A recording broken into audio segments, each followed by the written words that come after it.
What up, cucks? It's your boy, the Hater. And even though this channel is mostly about me complaining, hating, and doing all those things, because I'll do it however the fuck I want to do it. By the way, some little jabron in one of my videos, I'm sure you're a nice kid. I like you probably, but he said something and it just really ticked me off. He was like, you shouldn't say it like this. You should pick one opinion and stick to it. First of all, I'm going to do it however the fuck I want to do it, all right? That's the entire point of this channel. The entire point of this channel is that the Hater answers to absolutely nobody. You understand me? The answer to your question is this. The Hater is going to do it how he wants. The Hater answers to two entities: his wife or fiance. We are courthouse married, cucks. And I was gonna say and God, but I'm kind of an atheist, so like it is what it is. You know what I'm saying? But you know, that's the point stands, right? Now the idea here is this: I complain a lot and I hate a lot because that's my gimmick, if you will, right? That's also how I am in real life, unfortunately, for the people around me. But that is kind of the point of this channel. But every once in a while, the Hater has to give mad props, right? Now, it's no secret that obviously in the landscape of complete sucking and hating, there are a few things that I like, right? I continuously talk about The Miz being great. I continue to talk about Christian Cage being great. Edge is finally growing on me after like 30 years of a wrestling career, right? Because he's had some amazing matches these last few years. I like Sheamus, right? There's a few, not that much, but you know what I'm saying, right? But I don't think there's any wrestler in the entire company that has done more with what they've been given than one man, and that's the man on your screen, Dominic Mysterio, cucks. Let me put it to you this way, all right?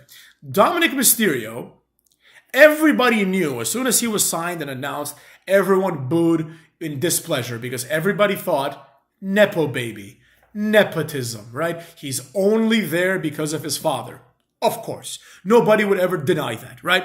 There are some people like Cucky Rhodes and Dominic Mysterio and Roman Reigns. Some of these would have made it anyways, right? But I think it's safe to say that Dominic Mysterio never would have made it to WWE if it weren't for his father, right? Because Dominic Mysterio is like 160 pounds and he's like 9 feet tall, right? So like, it's just, he doesn't look like a wrestler. It only works because he's Rey Mysterio's son. But once you get the foot in the door, the question then becomes, what do you do with it, right? So let's compare him to some other wrestlers that have had many opportunities, right?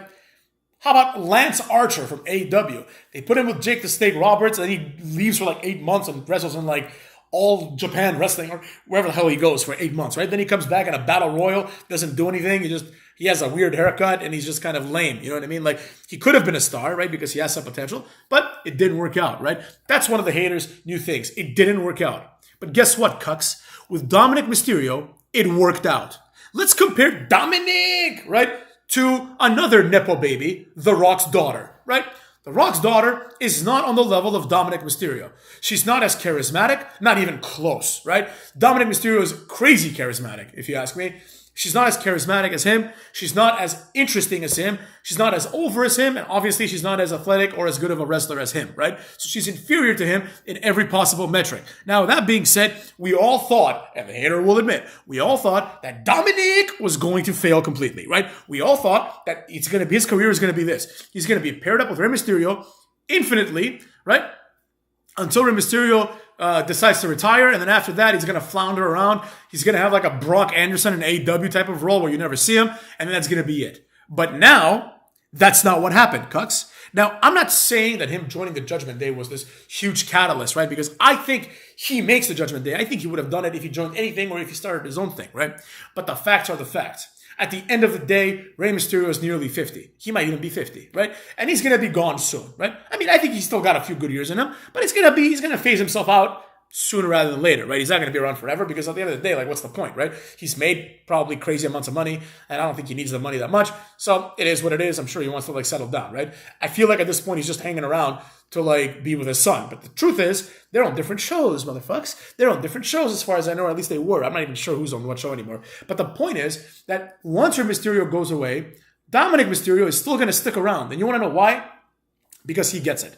Dominic Mysterio plays up to the crowd and gets crowd reactions. Other wrestlers do not. I would even argue. And here's where it gets crazy. I'm not going to sit here and say that Dominic Mysterio is better than Rey Mysterio because Rey Mysterio is he's easily in my top 10, right?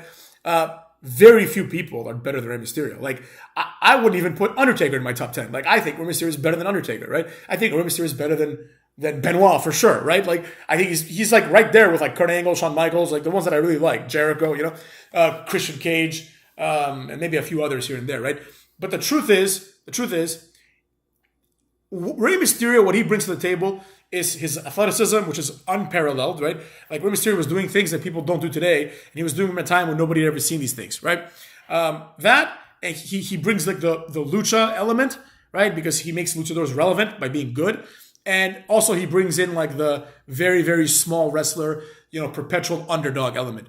Dominic doesn't really bring many of these things, but what he does bring is charisma. And he's more charismatic than Rey Mysterio. And I think Rey Mysterio is one of the most charismatic luchadors of all time, right? Like, it's pretty much Eddie Guerrero and then Rey Mysterio, because they at least cut promos once in a while, right? It's like Rey Fenix, all these jobbers like Andrade, he has like no charisma whatsoever. Like, I keep hearing, oh, Andrade oozes charisma. Based on what? Because he wears sunglasses indoors? The fuck are you talking about, right? So the point is, even Alberto Del Rio, I'd put Rey Mysterio over Alberto Del Rio. So the point I'm trying to make here is this, right? And, I don't want to digress too much.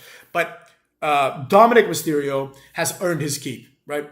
And it's very, very rare for a Nepo baby to earn their keep. It's very difficult. I can name on one hand the amount of jobbers that have turned into like actual wrestlers that have come here through some connections. The answers are Randy Orton, right?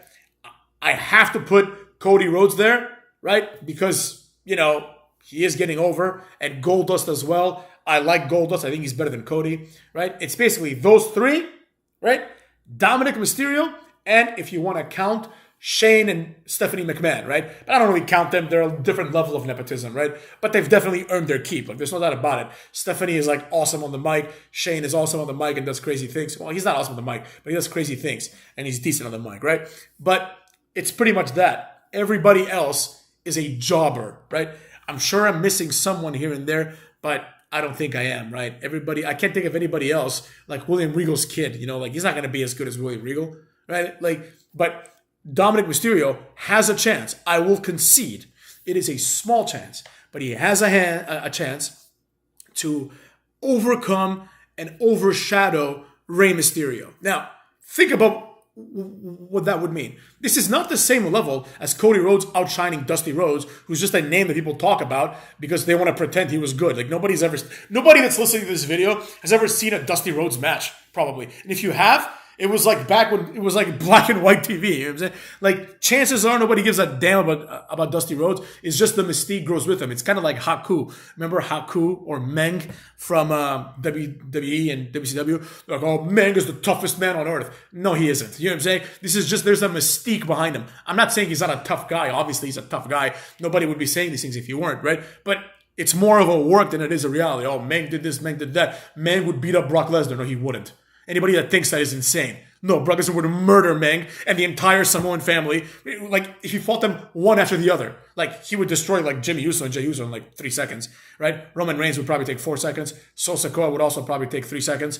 And then The Rock would probably take 1 second because he's like old and like, all just popcorn muscles, right? And then he'd have to fight Meng, which would probably take 6 seconds. So there you go. That's what I'm saying, right? It's not like there's a mystique there, right? But the truth is that of all of these people that have come with this mystique, that have come with this kayfabe, Dusty Rhodes is number one, but Rey Mysterio is not far behind, except Rey Mysterio backs it up. We all grew up on Rey Mysterio, or he was an important part of our, young adulthood, or maybe even adulthood for some of my older fans. But the truth is, to overshadow Rey Mysterio is insane, because Rey Mysterio is undoubtedly, it's not even close, the greatest luchador, like legit luchador of all time. Like, I'm not going to count like Eddie Guerrero as a luchador, even though he kind of is, but like, he really isn't. He's more of like a character guy, right? But even then, I think Rey Mysterio is better than Eddie Guerrero, if I'm being 100% honest. Like, Eddie Guerrero is charismatic, but like in the ring, it's not even close. Like, Rey Mysterio is much more entertaining to watch. Eddie Guerrero was doing like planchas and sentons and suplexes. Rey Mysterio was doing like flips and stuff. So like, and back when nobody was doing it. So to overcome Rey Mysterio is a huge achievement, but it's also a huge challenge, right? I'm not saying Dominic can do it. If I had to bet, I would bet that he won't, but there is a chance. There is a chance. And he is the only Nepo baby whose parent, likely father, is not a jobber, right? Every other nepotism baby, their parents were jobbers or mid-card, overrated, jobber-esque guys, right? Ted DiBiase Jr., okay, he wasn't a jobber, but he was not a main eventer, right? Ted DiBiase Jr. never won the Royal Rumble, main event at WrestleMania, you know what I'm saying? Same thing with like Dusty Rhodes. Don't forget about it, right? It's like zero chance, right? And you know, obviously then we have like Brock Anderson and Tessa Blanchard and you know a bunch of these people that like they really are not on the same level at all. Now, will Dominic Mysterio main event WrestleMania? It's hard to say, but I think he has a good shot one day, and the reason why is because the standard it becomes lower and lower every year, right? So Cody Rhodes, like I think Dominic Mysterio would make a better champion conceptually than Cody Rhodes. So there you have it, Cucks, and definitely better than Seth Rollins. Like imagine if Dominic was the champion and he was part of Judgment Day, but he was like this heel cowardly champion. It would be much more entertaining than Seth Rollins coming out with poofy dresses. You know what I'm saying? That being said, Cucks, take care of yourselves and fuck your mothers.